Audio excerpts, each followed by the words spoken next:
il y a le fait de promouvoir le bien, d'interdire le mal, amru bil ma'ruf, d'ordonner le convenable et d'interdire le blâmable. D'ailleurs, c'est cette fonction-là qui fait que nous sommes devenus la meilleure des communautés d'entre les autres communautés. Allah subhanahu wa ta'ala n'a-t-il pas dit « Kuntum khayra ummatin, ukhrijat linnas, ta'amuruna bil ma'ruf, wa tanahawna anil munkar, wa tu'minuna billah » Vous êtes la meilleure des communautés qui naît surgie d'entre les hommes. « Ta'amuruna bil ma'ruf » Vous ordonnez le bien. « Wa tanahawna anil munkar » Et vous interdisez le mal. « Wa tu'minuna billah » Et vous croyez en Allah subhanahu wa ta'ala. Donc lorsque nous nous connectons sur ces réseaux sociaux, lorsque nous faisons par exemple des statuts WhatsApp, ça doit être dans l'objectif de transmettre la religion d'Allah subhanahu wa ta'ala, de conseiller des gens, de rappeler sur la religion d'Allah subhanahu wa ta'ala, d'entraider à faire le bien, d'appeler à l'accomplissement de la prière et de délaisser les désobéissants vis-à-vis d'Allah subhanahu wa ta'ala. En un mot, lorsqu'on se connecte, c'est pour faire la dawa, c'est pour appeler à l'islam. Et ceci est la fonction spéciale qu'Allah subhanahu wa ta'ala a donnée à ses prophètes. Ne voyez-vous pas quand Allah subhanahu wa ta'ala dit dans le Coran « Wa man ahsan qawlam mimman da'a ila Allahi wa amila saliha wa qala innani minal muslimin » Qui tiendrait une plus belle parole que celui qui appelle les gens à la religion d'Allah subhanahu wa ta'ala. Et lorsqu'il appelle les gens à la religion d'Allah subhanahu wa ta'ala, il ne s'oublie pas lui-même. Wa amila salihat. Lui-même, il le met en application. Il n'est pas comme une bougie qui brille pour éclairer les autres et qui s'éteint. Il n'est pas non plus comme l'essence qui transporte les gens à destination et qui finit. Non, wa amila salihat. Lui-même, il met en application. Wa qala innani minal muslimin. Et il est fier de dire, je suis musulman. Il ne cache pas son appartenance religieuse, mais il est modéré dans sa pratique. Ainsi, serviteur d'Allah, voilà ce que l'islam nous recommande à travers les réseaux sociaux. L'islam également nous recommande la communication licite, la communication respectueuse et la bienveillance à travers les réseaux sociaux.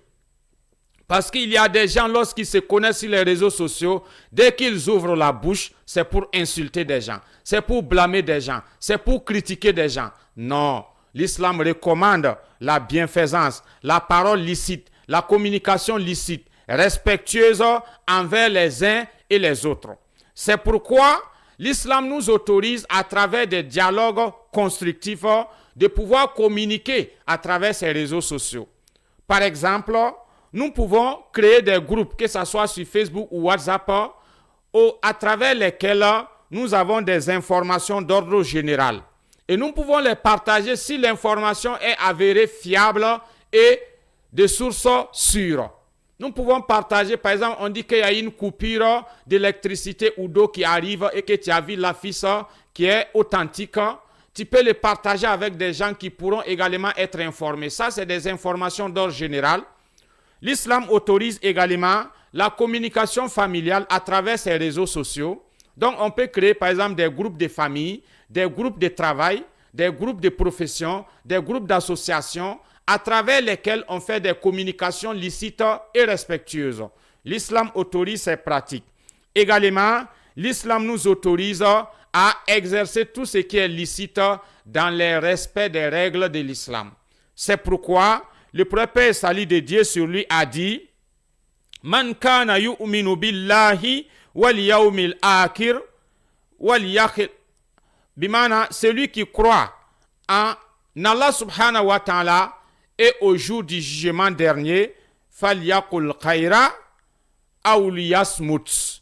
Qu'il dise ce qui est bien ou qu'il se taise, tout simplement. Celui qui croit en Dieu et au jour du jugement dernier, qu'il dise la vérité, qu'il dise du bien ou qu'il se taise. Donc lorsque je prends la parole, que ce soit par audio, que ce soit par vidéo, que ce soit par écrit, c'est pour dire le bien, c'est pour dire la vérité. Au cas contraire, la parole ne m'est pas obligatoire. Que la personne se taise s'il n'a rien à dire, tout simplement. Parce qu'il y a des gens, dès qu'ils se connectent net, c'est pour fustiger les autres. Ils n'appellent jamais au bien. il n'appelle jamais à délaisser les mal, c'est pour des paroles qui sont blasphématoires. Qu'Allah subhanahu wa ta'ala nous en préserve. C'est pourquoi l'islam nous autorise au bien et nous interdise les mal à travers les réseaux sociaux. Donc, parmi les choses que l'islam interdit sur les réseaux sociaux, il y a entre autres la mauvaise utilisation du temps.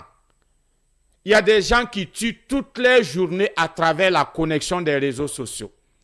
Lorsqu'ils ne sont pas connectés, peut-être le sommeil les a surpris. Ils sont à tout moment connectés sur les réseaux sociaux. À peine on se demande s'ils arrivent à faire quelque chose d'autre de leur vie. Subhanallah. Le temps est précieux en islam. Allah subhanahu wa ta'ala nous a montré à plusieurs reprises dans le Coran que le temps est un bienfait auquel il faut prendre soin. Le prophète l'a dit, il y a des bienfaits que les gens négligent, le temps libre et la santé. Oui, beaucoup de personnes tuent le temps à travers les réseaux sociaux. Lorsqu'on vient à perdre son argent, cela vaut mieux pour la personne que de perdre son temps. Parce que le temps perdu n'est jamais récupérable. Alors qu'on peut perdre de l'argent et le récupérer après. Donc, prenez soin du temps à travers l'utilisation des réseaux sociaux. Allah subhanahu wa ta'ala a juré dans le Coran par le temps. Lorsqu'il dit par exemple, Wal Asr, Ba'da billahi minash shaitanir rajim, bismillahir rahmanir rahim, Wal Asr, Innal insana lafi khusr, illa alladhina amanu wa amilu salihat, wa tawasaw bil haqqi, wa tawasaw bis sabr. Imam Shafi a dit à propos de cette sourate que si Allah subhanahu wa ta'ala n'avait révélé que cette sourate dans le Coran, ça aurait suffi aux gens. Parce que Allah subhanahu wa ta'ala a dit par le temps, tous les hommes sont en perdition. Illa allazina amanu, sauf ceux qui ont cru, wa amilu salihat, et qui ont accompli les bonnes actions, wa tawasaw bil haqqi, wa tawasaw bis sabr, et qui s'enjoignent mutuellement la vérité et qui s'enjoignent mutuellement l'endurance et la patience. C'est pourquoi l'islam interdit l'ostentation, le fait de se montrer à travers les réseaux sociaux, se montrer à travers des publications pour obtenir des likes, des j'aime, des vues. Lorsque la personne n'a pas eu de vues, il n'est pas content. Ça montre qu'il est en train de se montrer. Ce n'est pas pour Allah subhanahu wa ta'ala. Et le prophète a dit, Ar-Riya, Ashirk al-Bimana, c'est le shirk mineur, Ashirk al-Asgar. Donc ça fait que le fait de se montrer à travers les réseaux sociaux, l'islam l'interdit. L'islam interdit le fait de regarder ce qui est indécent. Les images indécentes, les vidéos provocantes de les publier ou de les regarder, les musiques obscènes ou les relations illicites en ligne. L'islam interdit l'escroquerie et les mensonges et les fake news à travers les réseaux sociaux.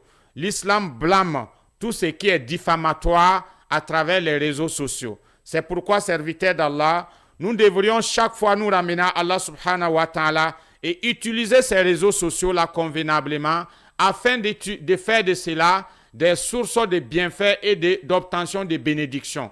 De faire tout et d'éviter les péchés à travers les réseaux sociaux, car Allah subhanahu wa ta'ala est là. Inna rabbaka labil mirsad. Il nous observe parfaitement et des scribes sont là pour tout écrire. Le jour du jugement dernier, chacun rendra compte de ce qu'il a vu, de ce qu'il a regardé, de ce qu'il a entendu, de ce qu'il a dit à travers les réseaux sociaux. Qu'Allah subhanahu wa ta'ala fasse que nous utilisons ces bienfaits d'Allah subhanahu wa ta'ala pour obtenir son agrément et non sa colère et non son courroux. Barakallahu li wa lakum fil Qur'anil Karim wa astaghfiruhu innahu huwal ghafurur rahim. Assalamu alaikum wa rahmatullahi wa barakatuh.